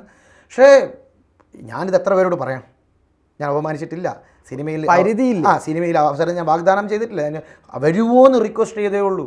ഇതൊക്കെ എനിക്ക് പറയാമെന്നല്ലാതെ വേറെ ഒന്നുമില്ലല്ലോ ആ സമയത്ത് വിളിക്കുന്നവരോട്. അതിനിടയിൽ മീഡിയകൾ മുഴുവൻ വിളിക്കുന്നുണ്ട്. അവർ കുറച്ച് കഴിഞ്ഞപ്പം രംഗത്ത് ലൈവായിട്ട് വന്നു പല ചാനലുകളിലും. ഞാൻ വളരെ ഷോക്ക്ഡായിപ്പോയി. അതായത് നമ്മളെക്കുറിച്ച് എന്തെങ്കിലും ഒരു വാർത്ത ലോകം അറിയണമെങ്കിൽ, നമ്മൾ എന്തെങ്കിലും ഒരു അഭിമാനകരമായ നേട്ടം, നമ്മൾ എന്തെങ്കിലും ഒരു കേസ് വലിയ രീതിയിൽ ചെയ്ത് ഒരു സാധനം ഒക്കെ നമ്മൾ പ്രതീക്ഷിക്കുന്ന, വീട്ടുകാരും നാട്ടുകാരും ഒക്കെ പ്രതീക്ഷിക്കുന്ന, നമ്മളും ഇത്തരത്തിലൊരു ഡിസ്കഷനായി വരുന്ന ഏറ്റവും വലിയൊരു വാർത്ത എന്ന് പറയുന്നത് അപമാനിച്ചു, നടിയെ അപമാനിച്ചു, അല്ലെങ്കിൽ ടീച്ചറെ അപമാനിച്ചു എന്നുള്ളതാണ്. ഞാൻ ഷോക്ക്ഡായി. ഞാൻ വിളിച്ചവരോട് ഞാൻ പറഞ്ഞു ഞാൻ സംസാരിക്കാം എന്നൊക്കെ പറഞ്ഞ് നിന്നു. 9 മണിക്ക് വാർത്ത, 10 മണിക്ക് വാർത്ത, ചർച്ച വീണ്ടും വരുന്നു. അങ്ങനെ പരമാവധി ആളുകളോട് ഞാൻ ടെലിഫോണിക് ആയിട്ട് എൻ്റെ ഭാഗം പറഞ്ഞു, ഇങ്ങനെയാണ് സംഭവിച്ചത്, ഞാനൊരു സിനിമ ചെയ്യുന്നുണ്ട്, അതിൻ്റെ പൂജ നടത്തിയത് ദിലീപേട്ടനാണ്, മലയാളത്തിലെ പ്രമുഖ താരങ്ങളെല്ലാം അതിലുണ്ടായിരുന്നു, പല രീതിയിൽ മലയാള സിനിമയിലുള്ള ആളുകൾ അതിൽ പങ്കെടുക്കുന്നുണ്ട്, എല്ലാവരും എനിക്ക് പേഴ്സണലായിട്ട് അറിയുന്ന ആളുകളാണ്. അപ്പോൾ ഏതെങ്കിലും രീതിയിൽ സഹകരിക്കുമെന്നൊക്കെ ഫോണിൽ വിളിച്ചിട്ടല്ലോ ഞാൻ ചോദിക്കുന്നത്. ഞാനിപ്പോൾ ടീച്ചർ ആയതുകൊണ്ട് ഒരു സിനിമയും ഒരു ബന്ധമില്ലല്ലോ ടീച്ചർക്ക്. അപ്പോൾ എനിക്ക് അങ്ങനെ ഒരു സ്വാതന്ത്ര്യം എടുത്ത് വിളിക്കുകയും ചെയ്യാം. മാത്രമല്ല ഒരുപാട് ആളുകൾ ഇങ്ങനെ വിളിച്ചുകൊണ്ടിരിക്കുകയാണ് ഞാൻ ചെയ്യുന്നത്. ഈ വാർത്ത ഇങ്ങനെ ആ രാത്രി മുഴുവൻ കത്തി. പിറ്റേന്ന് രാവിലെ ഡിസ്കഷനാണ് മോർണിംഗ് ഷോയിൽ ഏഷ്യാനെറ്റിൽ അജിത്ത് ആങ്കറിങ്. അപ്പോൾ എന്നെ വിളിച്ച് പെരുമനിക്ക് എന്താ പ്രതീക്ഷിക്കാനുള്ളത്. അപ്പോഴത്തേക്കും വനിതാ കമ്മീഷൻ അംഗം നേരിട്ട് ഫോണിൽ വന്നു. വനിതാ കമ്മീഷൻ അംഗമല്ല, ചെയർപേഴ്സൺ തന്നെ വന്നു. ഇത് വളരെ നമുക്ക് വെച്ച് ഉറപ്പിക്കാൻ പറ്റില്ല, സിനിമയിൽ ഇത് പിന്നെ കേസ് എടുക്കണം. അപ്പോൾ തന്നെ കോഴിക്കോട് SP കേസെടുക്കാൻ നിർദ്ദേശം കൊടുത്തു. SP കേസെടുത്തു. ഇവർ പേഴ്സണലി പോയിട്ട് പരാതി കൊടുത്തു. എല്ലാം പീഡനമാണ്. പീഡകനായി സിനിമയിൽ അവസരം വാഗ്ദാനം ചെയ്ത് ഒരു ഫോൺ കോൾ ചെയ്തത്, ഫോൺ കോൾ ടീച്ചറെ പിന്നെ അപമാനിച്ചു. അത് അപമാനിച്ചു എന്നുള്ള ടീച്ചറെ, നടീനെ, സിനിമാ വാഗ്ദാനം എന്ന് പറയുമ്പോൾ പിന്നെ അപമാനിച്ചു എന്ന് പറഞ്ഞാലൊന്നുമല്ല, പിന്നെ പീഡനം ആക്കുവാണ് അല്ലേ? അതെ അതെ അതെ. അതിന് രാവിലെ ചർച്ച, ഉച്ച ചർച്ച, എല്ലാം ചർച്ച. ഒന്നും അറിയാത്ത ആളുകൾ പോലും പറയും പെരുമാറ പീഡിപ്പിച്ചു. ഇപ്പോഴും ഓടുന്നുണ്ട്. ഞാൻ അത് പിന്നെ ദിലീപേട്ടനൊക്കെ ആയിട്ടുള്ള ചർച്ചയിൽ, ആക്ടർ അസോൾട്ട് കേസിൽ ഞാൻ പോയിരിക്കുന്ന സമയത്ത് 24 നമ്പർ ഓഫ് ടൈംസ് നമ്മുടെ ഇയാളുണ്ടല്ലോ, ദിലീപിനെതിരേക്ക് ലിബർട്ടി ബഷീറിൻ്റെ ഒക്കെ കൂടെ വരുന്ന ഒരു കക്ഷിയുണ്ട്. അദ്ദേഹത്തിന് യൂട്യൂബ് ചാനലുണ്ട്, മറ്റേ ഇയാൾ ബൈജു കൊട്ടാരക്കര. എൻ്റെ യൂട്യൂബ് ചാനലിൽ ഞാനും ഈ ടീച്ചറും തമ്മിലുള്ള സംഭാഷണം 1.7 മില്യൺ ആളുകൾ ഇപ്പോഴും കണ്ടുകൊണ്ടിരിക്കുക. ഏത് അതിൻ്റെ ക്യാപ്ഷനൊക്കെ വളരെ രസകരമാണ്. അതൊരു മലയാളി വാർത്ത എന്ന് പറഞ്ഞൊരു വാർത്ത, മറുനാടൻ വാർത്ത. പിന്നെ ഇതിലൊക്കെ എന്താണെന്ന് വെച്ച് കഴിഞ്ഞാൽ പിന്നെ വളരെ അസഭ്യമായിട്ടുള്ള രീതിയിലുള്ള കാര്യങ്ങളാണ് അതിലൊക്കെ വന്നിട്ടുള്ളത്. അങ്ങനെയാണ് ഞാൻ എൻ്റെ ഫോണിൻ്റെ ഓൾ കോൾ റെക്കോർഡറൊക്കെ ഉണ്ടായിരുന്നു. സാറിന് ഞാനതൊന്നും നോക്കാറില്ല. ഈ വിഷയത്തിൽ എന്തെങ്കിലും ഒരു പിടിവള്ളി വേണമെന്നുള്ള രീതി കൊണ്ടാണ് ഞാൻ നോക്കി, എനിക്കത് കിട്ടി. 1 മിനിറ്റോ 70 സെക്കൻഡോ ആയിട്ടുള്ള 2 മിനിറ്റ് 30 സെക്കൻഡുള്ളൊരു ഓഡിയോ മുഴുവൻ റെക്കോർഡാണ്. അതിന് മുമ്പോ പിമ്പോ ഞാൻ വിളിക്കുകയോ പറയുകയോ ചെയ്തിട്ടില്ല, ഏതെങ്കിലും രീതിയിൽ മെസ്സേജ് അയച്ചിട്ടില്ല, ഒന്നുമില്ല. നേരെ ഞാൻ എൻ്റെ ഫേസ്ബുക്കിൽ എടുത്തിട്ടു. ചില മാധ്യമങ്ങൾ, ഏഷ്യാനെറ്റ് പോലുള്ള മാധ്യമങ്ങൾ അത് എൻ്റെ ഭാഗം എന്ന രീതിയിൽ ചെയ്തു. ആളുകൾ കണ്ടു, കൃത്യമായിട്ട് ആളുകൾ ലൈവിൽ വന്നു. ഞാൻ ലൈവിലും വന്നു. എത്ര കേസുകൾ, വനിതാ കമ്മീഷൻ, മുഖ്യമന്ത്രിയുടെ ഓഫീസ്, DGP ഡയറക്ഷൻ, ADGP അന്വേഷണം, ഇപ്പോൾ SP അന്വേഷണം. ഇന്ന് ഹേമ കമ്മിറ്റി വന്ന സമയത്ത് ഞാൻ പറയുക, എനിക്കെതിരെ ഈ വിഷയവുമായി ബന്ധപ്പെട്ടിട്ട് ഈ കേരളത്തിൽ അന്നോ അതിന് ശേഷമോ എവിടെയെങ്കിലുമോ ഈ ടീച്ചറുടെ ഇൻസിഡൻറ്റുമായി ബന്ധപ്പെട്ട് എന്നെ ഇത്രയും ഹ്യൂമിലേറ്റ് ചെയ്ത, എന്നെ ഇത്രയും ടോർച്ചർ ചെയ്ത, ഇത്രയും ഡാമേജ് എനിക്കുണ്ടാക്കിയ, ട്രോമ ഉണ്ടാക്കിയ വിഷയത്തിൽ ഒരു FIR എനിക്കെതിരെയില്ല. ഞാൻ പ്രതിയായിട്ട് ഈ വിഷയത്തിൽ ഒരു കേസില്ല. ഞാൻ വാദിയായി ഇവർക്കെതിരെ കൊടുത്ത കേസിൽ സെൻട്രൽ പോലീസ് സ്റ്റേഷനിൽ 1-ാം പ്രതി ടീച്ചർ, 2-ാം പ്രതി പിന്നെ മറുനാടൻ, 3-ാം പ്രതി മലയാളി വാർത്ത, അങ്ങനെ 5 പേർക്കെതിരെ ഇപ്പോഴും FIR നിലവിലുണ്ട്. അതായത് അഡ്വക്കേറ്റ് ശ്രീജിത്ത് പെരുമന എന്താണ് പീഡിപ്പിച്ചു എന്നൊക്കെ പറഞ്ഞുകൊണ്ട് വാർത്ത കൊടുത്ത മാധ്യമങ്ങൾ ഇന്ന് ആ സത്യാവസ്ഥ എന്താണെന്ന് വെച്ചാൽ ആ ഒരു കേസിനകത്ത് അത്തരമൊരു കേസ് പെരുമനക്കെതിരെ നിലനിൽക്കുന്നില്ല. മാത്രമല്ല തിരിച്ച് അവർക്കെതിരെ പരാതിക്കാരി 1-ാം പ്രതിയും മറ്റു മാധ്യമങ്ങൾ പ്രതികളുമായിട്ടുള്ള FIR ഇപ്പോൾ നിലനിൽപ്പുണ്ട്. ഇതൊരു വ്യാജ വാർത്തയുടെ അല്ലെങ്കിൽ വ്യാജ പരാതിയുടെ ഒരു ഉദാഹരണമായിട്ടാണ് അങ്ങ് പറയുന്നത്. തീർച്ചയായിട്ടും അല്ലേ, എനിക്ക് എൻ്റെ പേഴ്സണൽ എക്സ്പീരിയൻസ് അല്ലേ, അതും സിനിമയായിട്ട് ബന്ധപ്പെട്ട് സിനിമയിൽ അവസരം പറഞ്ഞു. അതുകൊണ്ടാണ് ഞാൻ നേരത്തെ പറഞ്ഞത്, ഹേമ കമ്മിറ്റിയുടെ പിൻബലത്തിൽ ഇത്ര വലിയൊരു ഹൈപ്പുള്ള ചർച്ച, സെൻസേഷണലായിട്ടുള്ള ചർച്ച ഉണ്ടാവുമെന്ന് പലരും വിചാരിച്ചില്ല. ഇത് തന്നെയാണ് അവസരം എന്ന് പലരും, അത് ഈ പറയുന്ന ഇപ്പോൾ പരാതി കൊടുത്തുള്ള വിക്ടിംസിനെ ഞാൻ ഏതെങ്കിലും രീതിയിൽ ഡിസ്ക്രെഡിറ്റ് ചെയ്യുന്നതല്ല, അവരാവണം എന്നില്ല. ഞാൻ നേരത്തെ പറഞ്ഞ പോലെ യഥാർത്ഥ ആളുകളാവണമെന്നില്ല. ഞാൻ പറഞ്ഞില്ല, പിന്നെ ഒരു ടൂളാക്കുകയാണ്, പലരെയും ടൂളാക്കുക. അതുകൊണ്ടാണല്ലോ ഇപ്പോൾ ഞാൻ പറഞ്ഞത്, റേപ്പ് ചെയ്ത ആളോട് 1 ലക്ഷം പിന്നെ 11 ലക്ഷമൊക്കെ ചോദിക്കുക MLA എടുത്ത്. എന്നാൽ റേപ്പ് ചെയ്തിട്ടുണ്ടെങ്കിൽ എന്ന് മുകേഷിന് അറിയുന്നുണ്ടെങ്കിൽ 11, 1, 2, 12 ലക്ഷം ഉൾപ്പെടുത്ത പ്രശ്നം തീരുമല്ലോ. മുകേഷിനൊക്കെ ഒരു ഇൻ്റർവ്യൂ, ഇതിന് ഒരു ചെറിയ ആഡ് ഫിലിമിൽ അഭിനയിച്ച് കഴിഞ്ഞാൽ കിട്ടുമല്ലോ 50, 1 കോടിയൊക്കെ കിട്ടില്ലേ. അപ്പോൾ ഈ കേസ് അങ്ങ് തീർക്കാന്ന് ചോദിച്ചൊരു 12 ലക്ഷം കൊടുത്താൽ പോരെ അല്ലേ? ഇനി എന്തെങ്കിലും അങ്ങനെ ഒരു സംഭവം അല്ലെങ്കിൽ ഒരു ബ്ലാക്ക് മെയിലിംഗ് നടന്നിട്ടുണ്ട് എങ്കിൽ, അല്ലെ, ഒരു ട്രാപ്പ് നടന്നിട്ടുണ്ടെങ്കിൽ. അപ്പോൾ അതാണ് ഞാൻ പറഞ്ഞത്, ഹേമ കമ്മിറ്റിയുടെ പുറകിൽ രക്തദാഹികളായിട്ടുള്ള കുറേ ആളുകളുണ്ട്. ഇവരെ കുറേ ആളുകളെയൊക്കെ ടൂളാക്കുന്നുണ്ട് എന്നുള്ളതാണ്. ദുബായിൽ ഇല്ലാത്ത സമയത്ത് പീഡിപ്പിച്ചു വന്നിട്ട് നിവിനെതിരെയും കയറി പിടിച്ചു എന്ന് പറഞ്ഞിട്ട് 1-ലധികം ആളുകൾ ജയസൂര്യക്കെതിരെയും ഒക്കെ വന്നത്. ഞാൻ ആരെയും ജഡ്ജ് ചെയ്യുന്നില്ല, പക്ഷേ കോടതി തന്നെ പറഞ്ഞതിൻ്റെ വെളിച്ചത്തിലാണ് ഞാനിപ്പോൾ സംസാരിക്കുന്നത്. കോടതി തന്നെ ഉദ്ദേശിച്ചത് ഹേമ കമ്മിറ്റി റിപ്പോർട്ടിനെ മറയാക്കിക്കൊണ്ട് ഇപ്പോൾ നടക്കുന്ന സാഹചര്യങ്ങളെ പറ്റിയല്ലേ? തീർച്ചയായിട്ടും ഹേമ കമ്മിറ്റി റിപ്പോർട്ടിനെ മറയാക്കിക്കൊണ്ട് ഇപ്പോൾ നടക്കുന്നത്. ഇത്രയാണ് ഇതിലേക്ക് കൊണ്ടുവന്ന ആളുകളും ഉദ്ദേശിച്ചിട്ടുള്ളൂ.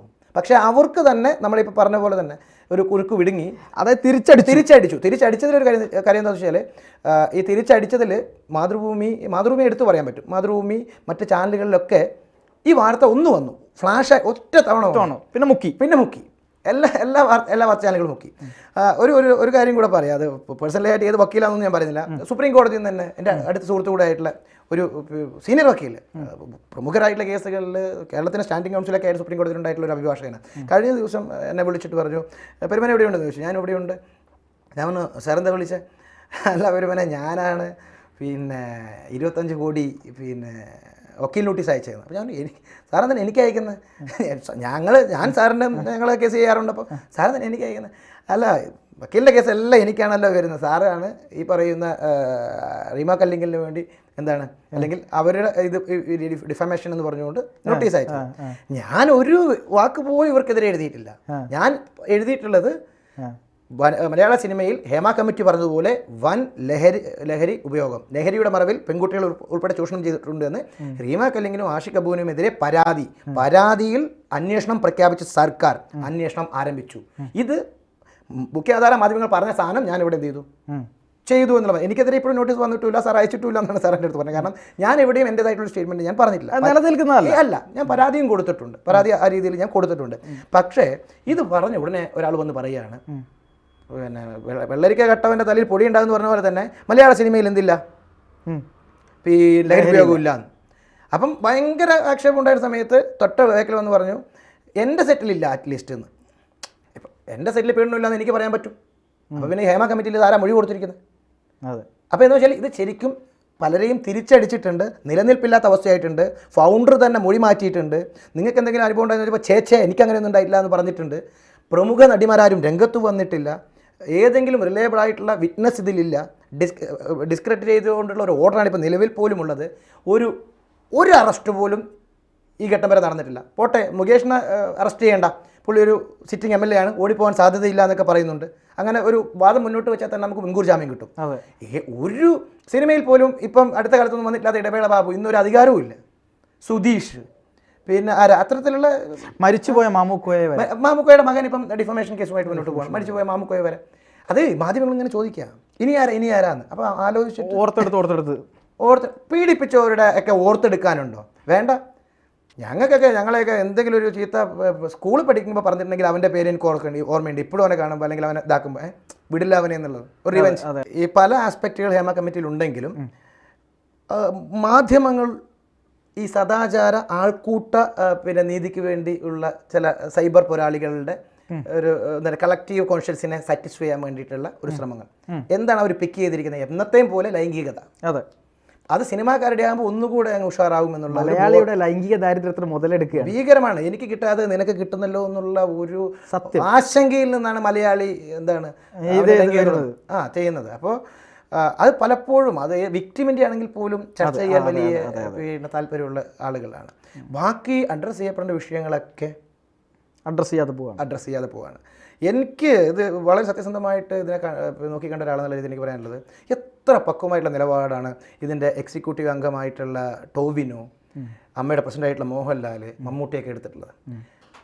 എന്തെങ്കിലും പറഞ്ഞാൽ അത് നിയമവാഴ്ച അട്ടിമറിക്കുന്നതാവും. അന്വേഷിക്കണ്ടെന്നോ അല്ലെങ്കിൽ ഇതെങ്ങനെ അവർ പറയുന്ന ഒറ്റൊരു കാര്യമുള്ളൂ, നാട്ടിലൊരു സർക്കാരുണ്ട്, ഞങ്ങളല്ല നിയന്ത്രിക്കുന്നത്.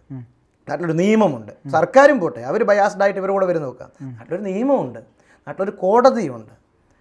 ആർക്കെതിരെ വേണമെങ്കിൽ അന്വേഷണം പ്രഖ്യാപിക്കട്ടെ, നമ്മളത് സ്വാഗതം ചെയ്യുന്നു എന്ന് മാത്രമേ പറയാൻ പറ്റുള്ളൂ. മാത്രമല്ല അവർ അപ്പോഴും പറയുന്ന ഒരു കാര്യമുണ്ട്, അതിൽ എനിക്കൊന്ന് രഞ്ജിത്താണെന്ന് തോന്നുന്നു തിരിച്ചു ചോദിച്ചത്, നിങ്ങളുടെ ഇടയിൽ ഒരു രഞ്ജി പണിക്കറാണ് ചോദിച്ചത് ആ സമയത്ത്. നിങ്ങളുടെ ഇടയിൽ ഒരാൾക്കെതിരെ ആയിട്ടുണ്ട്, അതിന് എന്തെങ്കിലും കാര്യങ്ങൾ തീരുമാനമായി, നിങ്ങൾ അവരെ മാറ്റി നിർത്തിയോ? അതൊരു സ്വാഭാവിക നീതി, നാച്ചുറൽ ജസ്റ്റിസിനെതിരല്ലേ? അതോടെ വായു പൊട്ടി. ഒന്നും പറയാനില്ല. ടോവിനോ പറഞ്ഞു പിന്നെ ഇത് അന്വേഷിക്കണമെന്നാണോ താങ്കൾ പറയുന്നതെന്ന്. ഞാൻ അന്വേഷിക്കേണ്ടെന്ന് പറഞ്ഞാൽ അത് നിങ്ങൾക്ക് അന്വേഷിക്കാണ്ടിരിക്കും. തിരിച്ച് പറഞ്ഞു ഞാൻ അന്വേഷിക്കേണ്ടെന്ന് പറഞ്ഞു കഴിഞ്ഞാൽ ഇത് അന്വേഷണം നിർത്തുമോ? അതോ നിങ്ങളെപ്പോലെ എനിക്കും അന്വേഷിക്കണം എന്ന് തന്നെയല്ലേ ഞാനും പറയുക. അങ്ങനെ അന്വേഷിക്കണ്ടേ? അവരോട് മറുചോദ്യം, അന്വേഷിക്കണ്ടേ? അന്വേഷിക്കണം എന്ന് പറഞ്ഞ പോലെ. അപ്പോൾ അവിടെ എവിടെ ഇങ്ങനെ ഒരു ചോദ്യം ചോദിച്ചില്ലല്ലോ. ആഷിഖ് അബുവിനെ പോയി കണ്ടില്ലല്ലോ. ഈ സിദ്ദിഖാൻ്റെ കേസിൽ ഫസ്റ്റ് പരാതി കൊടുത്ത സിദ്ദിഖ DGPക്കാണ് പരാതി കൊടുത്തത്. അന്ന് FIR ഇല്ല, ഈ പെൺകുട്ടിയുടെ മൊഴിയും ഇല്ല. ഇപ്പം ടോവിനെയാണ് ഫസ്റ്റ് പരാതി കൊടുത്തത്, എന്താണ് മൊഴിയെടുക്കുന്നതിന് മുമ്പ്.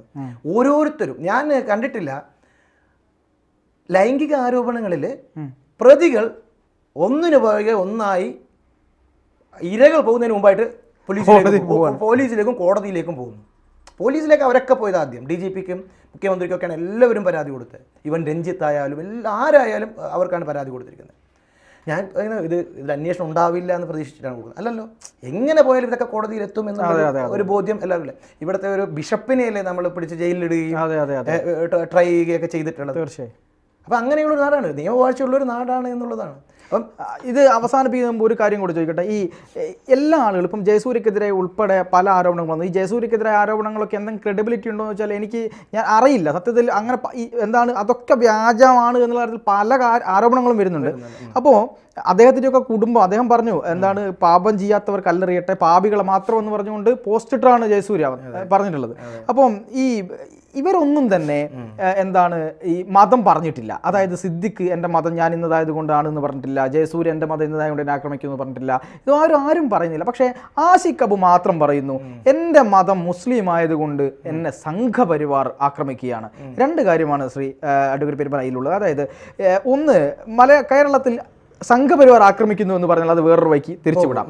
രണ്ടാമത്തത്, മതം പറഞ്ഞു കഴിഞ്ഞാൽ ഒരു മുസ്ലിം ഇരവാദമുണ്ട്. അതായത് ന്യൂനപക്ഷങ്ങളിലൊപ്പം നിൽക്കുന്ന ഒരു സമൂഹമാണ് നമ്മളുടേത്. അവർക്ക് ബുദ്ധിമുട്ടുണ്ടാവരുതെന്ന് വിചാരിക്കുന്ന സമൂഹമാണ്. അപ്പോൾ അതും കൂടെ ഇതിൽ ഇഞ്ചക്ട് ചെയ്ത് കഴിഞ്ഞാൽ ഇതിൽ നിന്ന് ശ്രദ്ധ തിരിക്കാം എന്നുള്ളൊരു നിലപാടല്ലേ ഇവിടെ, അല്ലെങ്കിൽ തന്ത്രമല്ലേ ആഷിഖ് പ്രയോഗിച്ചത്? തീർച്ചയായിട്ടും ആഷിഖ് അബു ഈ സാമൂഹ്യ മാധ്യമങ്ങളിലൊക്കെ വളരെ അഭിപ്രായം പറഞ്ഞ് സർക്കാരിനെ സപ്പോർട്ട് ചെയ്ത് സർക്കാരിന് തിരുത്തൽ ശക്തിയായിട്ടൊക്കെ മാറും അല്ലെങ്കിൽ മാറ്റുക എന്നുള്ള രീതിയിൽ ഞാൻ പലപ്പോഴൊക്കെ ആയിട്ട് പോസ്റ്റ് കമ്മ്യൂണിസ്റ്റ് ആണെന്നാണ് പറയുന്നത്. അല്ല, അദ്ദേഹം ഏറ്റവും ഉറച്ച കമ്മ്യൂണിസ്റ്റ് ആണെന്നാണ് പറയുന്നത്. അപ്പം ഞാൻ പറയുന്നത് എന്തൊക്കെ ഇൻഗ്രീഡിയൻസ് വേണം ഒരു ആരോപണം തന്നിലേക്ക് വന്നത് മാറ്റിവിടാൻ, ഡയറക്ഷൻ മാറ്റിവിടാൻ, ഏതൊക്കെ രീതിയിൽ സൈബർ പിന്നെ ലോകത്തെ ഉപയോഗിക്കണം ഇതിനു വേണ്ടി എന്നുള്ളത് കൃത്യമായിട്ടുള്ള ടാക്ടിക്സ് അറിയുന്ന ആളാണ്.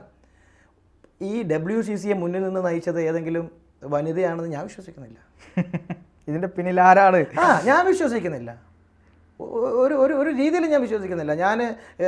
ഒരിക്കൽ ഞാൻ ഫേസ്ബുക്കിൽ എഴുതിയിരുന്നു ഒരു സർക്കാസം എന്നുള്ള രീതിയിൽ. അതായത് എനിക്ക് തോന്നുന്നു ഇത് രൂപീകരിച്ച 2018 എങ്ങാനമാണ്. ഞാൻ പറഞ്ഞിട്ടുണ്ട്, അതായത് ആഷിഖ് അബു WCCയുടെ പ്രസിഡന്റ് ആവുന്ന കിനാശാരിയാണ് എൻ്റെ സ്വപ്നം എന്നൊക്കെ പറയുന്നത്. ഒരുപാട് ഡിസ്കഷനൊക്കെ അതിൻ്റെ അന്ന് വരുന്നത്. അത് വേറൊന്നും കൊണ്ടല്ല, അന്നും അത് അണ്ടർസ്റ്റുഡാണ് എന്താണെന്നുള്ളത്. അപ്പം രണ്ട് തരത്തിൽ ഇതിന് ഉപയോഗിക്കാം. ഒന്ന്, ഈ പ്രമുഖ നടന്മാരുടെ ഇവരുടെയും ഈ പറയുന്ന ലൈംഗികതയും മറ്റും കൊണ്ടൊന്ന് ചർച്ചയാക്കി ഇതിനെ മൂടാം, ഇത് നടത്താം, തുടർന്നും ബിസിനസ്സാക്കി നടത്താം. എത്ര സിനിമ ആഷിഖ് അബുവിനുണ്ടായിട്ടുണ്ട്? ഇതെല്ലാം പവർ ഗ്രൂപ്പിൻ്റെ ഭാഗമായിട്ടാണോ? ഈ സിനിമ ഒന്ന് കുറേയൊക്കെ മാറ്റി നിർത്തിയപ്പെട്ട പോലെ ആഷിഖ് അബുവിൻ്റെ എത്ര സിനിമ നമ്മൾ കഴിഞ്ഞ കാലത്ത് അടുത്തൊക്കെ കണ്ടിട്ടുണ്ട്.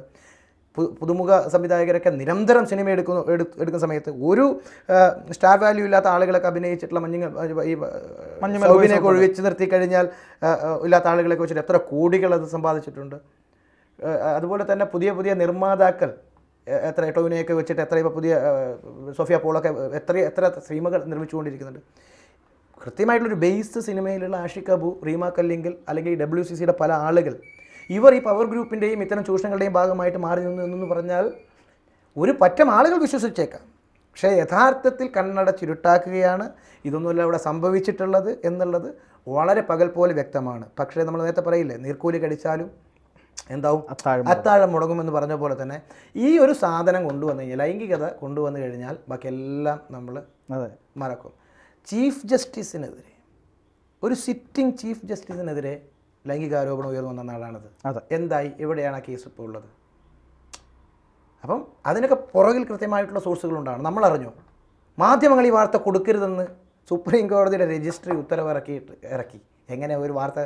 അപ്പോൾ പ്രിവിലേജ്ഡ് ആയിട്ടുള്ള ആളുകൾക്ക് അവർക്ക് കൃത്യമായ ഡാമേജ് ഉണ്ടാകുമെന്നും അവരുടെ സാമൂഹിക ജീവിതം, കുടുംബജീവിതം തകരുമെന്നും ഒക്കെ അറിയാലോ എല്ലാവർക്കും, അല്ലേ? അല്ലെങ്കിൽ ചില വിഷയങ്ങളിൽ മാത്രം പിന്നെ മാധ്യമ വാർത്ത നിരോധിച്ചുകൊണ്ട് ഉത്തരവ് ഇറക്കുകയാണ് കോടതികൾ.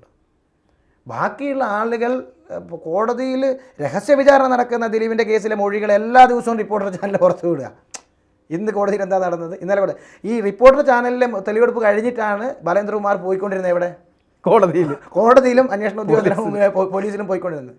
അപ്പോൾ അത്തരത്തിലൊരു പാരലൽ കോടതി മീഡിയ ട്രയലായിട്ട് തീർച്ചയായും പിന്നെ ഇത് മാറിയിട്ടുണ്ട്. അതിനുള്ളൊരു അവസരം ഒരുക്കുക എന്നുള്ള ഉദ്ദേശവും പലർക്കും, ഉദ്ദേശ ലക്ഷ്യങ്ങളും പലർക്കും ഉണ്ട്. നമ്മളിവിടെയൊക്കെ തന്നെ കാണും. എല്ലാവരും ഇവിടെ ഉണ്ടല്ലോ. ഒരു ദിവസം വരും. ഞാൻ നേരത്തെയുള്ളൊരു ചാനലിൽ പറഞ്ഞ പോലെ ഒരു ഫാക്റ്റ് കൂടെ നമ്മുടെ മുമ്പിലുണ്ട്. ഡൽഹി വുമൻസ് കമ്മീഷൻ, അതായത് നിർഭയ റേപ്പിന് ശേഷമാണെന്ന് ഓർക്കണം, 2012 സംഭവം നടക്കുന്നു, 13 വർമ്മ കമ്മിറ്റി വരുന്നു, 13 തന്നെ നമ്മുടെ ക്രിമിനൽ നിയമം മാറുന്നു, മാറ്റം കൊണ്ടുവരുന്നു, വധശിക്ഷ ഉൾപ്പെടെ ഇപ്പോൾ 60 ദിവസത്തിനുള്ളിൽ ട്രയൽ തീർത്ത് ശിക്ഷ വിധിക്കണം എന്നുള്ള നിയമം, അങ്ങനെയൊക്കെ വളരെ ശക്തമായിട്ടുള്ള നിയമം, 0 FIR വരുന്നു. അതിനുശേഷം 2014 ഡൽഹിയിൽ രജിസ്റ്റർ ചെയ്യപ്പെട്ടിട്ടുള്ള പീഡന പരാതികളിൽ 53%, കൃത്യമായ ഫിഗർ ആണെങ്കിൽ 52.3% റേപ്പ് പരാതികളും വ്യാജ റേപ്പാണെന്ന് ഡൽഹി വുമൻസ് കമ്മീഷൻ റിപ്പോർട്ടുണ്ട്. ഗൂഗിൾ ചെയ്ത് നോക്ക്. കയ്യിൽ എത്രമാത്രം അപകടകരമാണിത്. എത്ര അവരുടെ മാനം, അവരുടെ കുടുംബം, അവരുടെ കാര്യങ്ങൾ, അതായത് ഒരിക്കൽ പോലും പീഡിപ്പിക്കുന്നവരെ, റാപ്പ് ചെയ്യുന്നവരെ നമ്മൾ സപ്പോർട്ട് ചെയ്യുന്നില്ല. പക്ഷേ അനാവശ്യമായി ഒരു മനുഷ്യനെ കുടുക്കി, ഒരു മനുഷ്യനെ ഇഞ്ചിഞ്ചായി ജീവിതാവസാനം വരെ കൊല്ലുന്ന ഒരു പ്രക്രിയയാണ്. അത് കോടതികൾ പലപ്പോഴും പല കേസുകളിലും നിരീക്ഷിച്ചിട്ടുണ്ട്.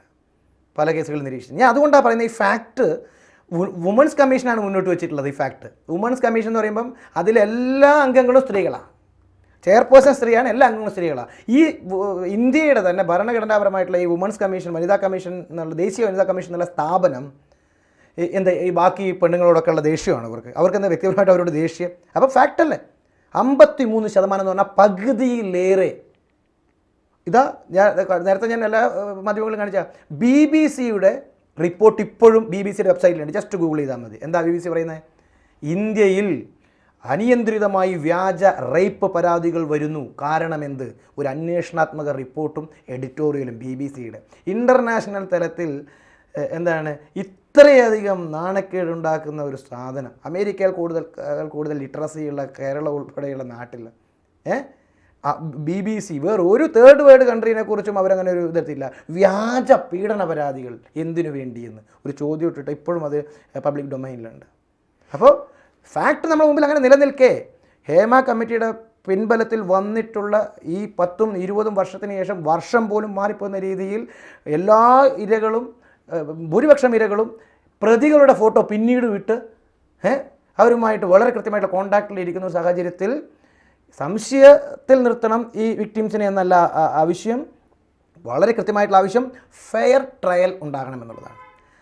അതായത് വസ്തുതാപരമായിട്ടുള്ളൊരു വിചാരണ ഇവർക്കുണ്ടാകണം. മാധ്യമ വിചാരണ പൂർണ്ണമായിട്ടും എന്ത് ചെയ്യണം? വിലക്കണം.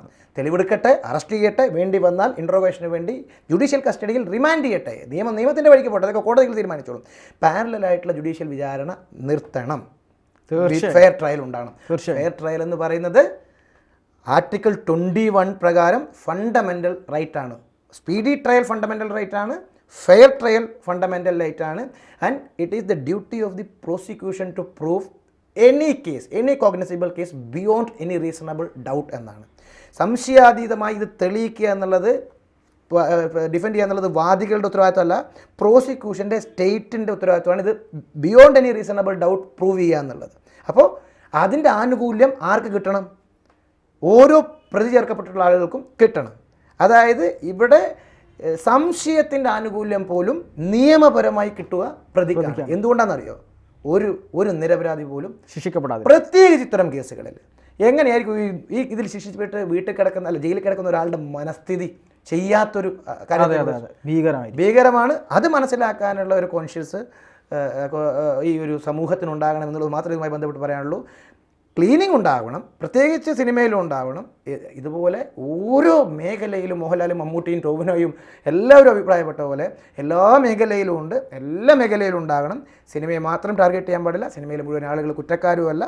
എന്നാൽ സിനിമയ്ക്ക് വേണ്ടി സിനിമയിലെ ഒരു സിനിമ എന്നുള്ള രീതിയിൽ പലപ്പോഴും കാണിച്ചിട്ടുണ്ടെങ്കിലും അങ്ങനെ ഒരു വിഭാഗത്തിൻ്റെ ഒരു ഇടപെടൽ, ഒരു ക്രിമിനൽ കോൺസ്പിരസി ഇതിന് പുറകിലുണ്ടോ എന്നുള്ളത് വ്യക്തമായിട്ട് മറ്റൊരു കമ്മിറ്റിയെ വെച്ച് അന്വേഷിക്കാൻ നന്നായിരിക്കും എന്നുള്ളതാണ് എൻ്റെ അഭിപ്രായം. അതിനൊരു ജുഡീഷ്യൽ അധികാരം കൂടെ കൊടുക്കുക. കാരണം പിന്നെ പുറകെ നടക്കണ്ടല്ലോ, കോടതിയിൽ പുറകെ നടക്കണ്ടല്ലോ. ജുഡീഷ്യൽ കമ്മിറ്റി ആണെന്നുണ്ടെങ്കിൽ അവർ റെക്കമെൻഡ് ചെയ്യുന്ന ആളുകളെക്കെതിരെ നാളെ കേസെടുക്കണം. അപ്പം അങ്ങനെ ഒരു കമ്മിറ്റിനെ ഇത് പഠിക്കാൻ നിയോഗിക്കട്ടെ. തീർച്ചയായും നമ്മൾ അവസാനിപ്പിക്കുമ്പോൾ ഈ ഹേമ കമ്മിറ്റി റിപ്പോർട്ടുമായി ബന്ധപ്പെട്ട് സത്യസന്ധമായി കാര്യങ്ങൾ അന്വേഷിക്കുകയും അവരെ അങ്ങനെ ഒരു റേപ്പ് ചെയ്യപ്പെട്ടിട്ടുണ്ടെങ്കിൽ, അതിന് പീഡനം അനുഭവിച്ചിട്ടുണ്ടെങ്കിൽ അവരൊക്കെ ശിക്ഷിക്കപ്പെടുകയും ചെയ്യട്ടെ. പക്ഷേ മഞ്ഞ മാത്രം പ്രചരിപ്പിച്ചുകൊണ്ട് മറുഭാഗത്തുള്ള മയക്കുമരുന്നും ലഹരി മരുന്ന് പാർട്ടികളും അതുവഴി ഉണ്ടാകുന്ന അപകടങ്ങളും അതുവഴി അവരുണ്ടാക്കിയെടുക്കുന്ന ഒരു സാമ്രാജ്യവും ഒന്നും ചർച്ച ചെയ്യപ്പെടാതെ പോകുന്ന മാധ്യമങ്ങളും ഇവരുടെ അജണ്ടകളും അത് തുറന്നു കാണിക്കണം എന്ന് തന്നെയാണ്, അത് ജനങ്ങളും മനസ്സിലാക്കുന്നത് തന്നെയാണ് നമ്മളും പ്രതീക്ഷിക്കുന്നത്.